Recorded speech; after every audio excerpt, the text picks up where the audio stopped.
Israeli হামলার তীব্রতা ও অব্যাহত গোলাবর্ষণের মুখে গাজা সিটির হাজার হাজার বাসিন্দা বাধ্য হচ্ছেন নগরী ছেড়ে পালিয়ে যেতে। ভাঙা যানবাহন, গাধার গাড়ি কিংবা পায়ে হেঁটেই যতটুকু পারছেন পথ পাড়ি দিচ্ছেন, পা বাড়াচ্ছেন এক অনিশ্চয়তার দিকে।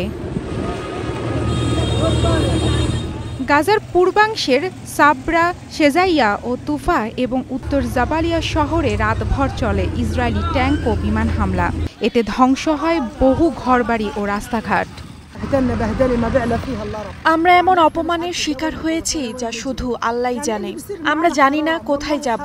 যা হচ্ছে তা লজ্জাজনক, সত্যি লজ্জাজনক। যেখানেই যাই কোথাও নিরাপদ নই আমরা। ঘরবাড়ি ছেড়ে যাওয়ার সময় কেউ কেউ পিছন ফিরে অশ্রুসিক্ত চোখে শেষবারের মতো দেখে নিচ্ছেন নিজের বাসস্থান।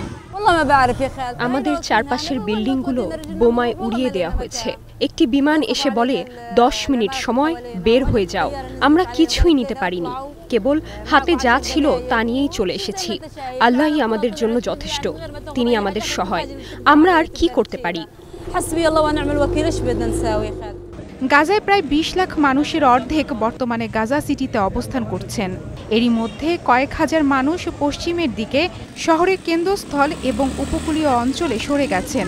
কেউ কেউ আশ্রয় নিচ্ছেন দক্ষিণে মধ্য গাজা ও খান ইউনুসের নিকটবর্তী আল মাওয়াসি এলাকায়। ইসরায়েলি বাহিনী জানায়, গাজা সিটিতে হামাসের অস্ত্র ও সুড়ঙ্গ ধ্বংস করতে আরও বড় অভিযান শুরুর প্রস্তুতি নিচ্ছে তারা। আন্তর্জাতিক সমালোচনা ও অভ্যন্তরীণ চাপ সত্ত্বেও হামাসের শেষ ঘাঁটি ধ্বংসের নতুন অভিযানে সর্বত্র হামলা চালিয়ে যাচ্ছে দেশটির সেনাবাহিনী।